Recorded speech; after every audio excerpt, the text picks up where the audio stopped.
Fala pessoal, sou o Cleison, economista, mestre em economia e pesquisador aqui da Fundação Juntos Podemos. E hoje no Economia em Foco a gente vai discutir um tema que mexe diretamente com o seu bolso, a autonomia do Banco Central. No Brasil esse assunto voltou às manchetes com a PEC 65 de 2023 da autonomia financeira do Banco Central, que enfrenta resistência política dentro do governo. Então, será que a autonomia dos bancos centrais está em risco? E por que isso é tão importante para a economia e para a vida da gente? Autonomia é basicamente a liberdade para o Banco Central tomar decisões técnicas, como definir a taxa de juros ou intervir no câmbio sem sofrer pressões políticas imediatas. Na prática, a autonomia do Banco Central existe para evitar um problema bem comum: o governo usar os juros como ferramenta política. Derrubar artificialmente a taxa em ano eleitoral ganha popularidade a curto prazo. Para evitar isso, a autonomia do Banco Central se apoia em 3 pilares. O primeiro é a autonomia política. Significa que os diretores do Banco Central não podem ser trocados só porque o governo não gostou de uma decisão. O segundo é a autonomia operacional, ou seja, a liberdade para executar a política monetária de acordo com as metas definidas.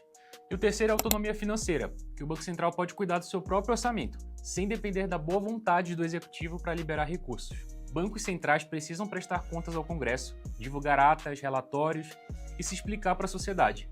É o equilíbrio entre independência técnica e responsabilidade democrática. Mas quando não há autonomia, as decisões de política monetária podem ser vistas como fruto de pressões políticas. E o resultado?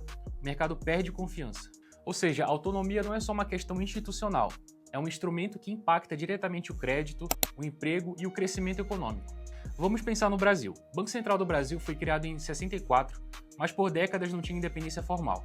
O presidente e os diretores eram nomeados pelo presidente da República e podiam ser demitidos a qualquer momento.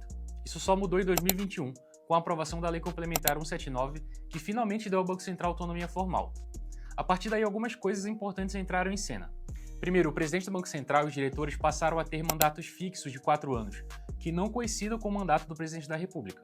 Uma outra mudança foi deixar na lei quais são os objetivos da instituição. O principal continua sendo a estabilidade de preços, ou seja, manter a inflação sob controle. Mas o Banco Central também ganhou funções secundárias: cuidar da estabilidade financeira, ajudar a suavizar os altos e baixos ciclos econômicos e, dentro do possível, fomentar o pleno emprego. Mas ainda falta um ponto fundamental: a autonomia financeira. O orçamento do Banco Central continua dentro do orçamento da União, sujeito a cortes e contingenciamentos. E é aí que entra a PEC 65 de 2023, que busca garantir orçamento próprio ao Banco Central. A proposta prevê que a instituição tenha autonomia orçamentária e até a possibilidade de mudar seu regime jurídico. O relator da PEC, senador Plínio Valério, afirma que sem essa mudança a proposta perde o sentido. Já nos Estados Unidos, o Federal Reserve é considerado um dos bancos centrais mais independentes do mundo. Criado em 1913, consolidou sua autonomia após a Segunda Guerra, especialmente a partir do acordo com o Tesouro em 1951. A gente tem alguns pontos chaves do modelo americano para analisar. Primeiro, o diretor do Fed tem mandatos de 14 anos, atravessando vários governos. Segundo, o presidente do Fed é nomeado por 4 anos, mas pode ser reconduzido. Terceiro, o Fed tem 2 principais funções: manter a inflação estável e buscar o máximo emprego, diferente do Brasil, que o foco é na inflação. Quarto, a instituição tem autonomia financeira completa. Se financia com suas próprias operações e repassa o lucro ao Tesouro. Além disso, o Fed é um sistema descentralizado com 12 bancos regionais espalhados pelo país. Quando a gente coloca o modelo brasileiro lado a lado com o dos Estados Unidos, as diferenças ficam bem claras. No Brasil, a prioridade do Banco Central é basicamente controlar a inflação. Já o Federal Reserve, o famoso Fed, tem um mandato duplo. Precisa olhar tanto para a inflação quanto para o pleno emprego. Os 2 objetivos têm o mesmo peso lá. A estrutura também muda bastante. O Banco Central brasileiro, único e totalmente público, com sede em Brasília. Já o Fed é descentralizado, formado por 12 bancos regionais espalhados pelos Estados Unidos, e que contam inclusive com participação privada em sua governança. O outro ponto é a autonomia financeira. O Fed tem um orçamento próprio, ele se financia com suas operações e depois repassa o lucro ao Tesouro americano. No caso brasileiro, o Banco Central ainda depende do orçamento da União, o que limita um pouco a sua independência. E o último ponto é a tradição institucional. Nos Estados Unidos já faz décadas que existe respeito à independência do Banco Central. No Brasil, essa autonomia só foi oficializada em 2021 e mesmo assim ainda é alvo de debates e críticas. A XP Investimentos, por exemplo, já destacou que decisões blindadas da política ajudam a manter expectativas de inflação sob controle. O BTG Pactual também reforça que a independência é vital para a estabilidade macroeconômica. Na academia, há mais nuances. Professores da FGV lembram que a autonomia precisa vir acompanhada de accountability, relatórios claros, audiências no Congresso, comunicação transparente. Já na Universidade Estadual de Campinas, a professora Simone Deus argumenta que a independência pode aumentar a influência do setor financeiro sobre o Banco Central, se não houver mecanismos democráticos de controle. Ou seja, a autonomia é importante, mas deve estar inserida no sistema de contrapesos institucionais.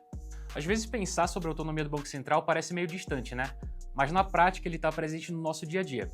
Se o Banco Central é autônomo e consegue segurar a inflação, o que acontece? O poder de compra das famílias é preservado. Em outras palavras, o salário não perde valor tão rápido, no supermercado, no aluguel, na conta de luz. E tem também a taxa de câmbio. O Banco Central independente passa confiança lá fora. Isso ajuda a fortalecer a moeda, atrair capital e reduzir a volatilidade do real. O Brasil deu um passo histórico em 2021 ao aprovar a autonomia do Banco Central, mas a discussão sobre a autonomia financeira mostra também que ainda estamos no meio do caminho. Nos Estados Unidos, o Fed é o exemplo da independência consolidada. Em ambos os países, o desafio é o mesmo: equilibrar a independência técnica com responsabilidade democrática. O Banco Central precisa de liberdade para agir, mas também de transparência para explicar suas decisões à sociedade.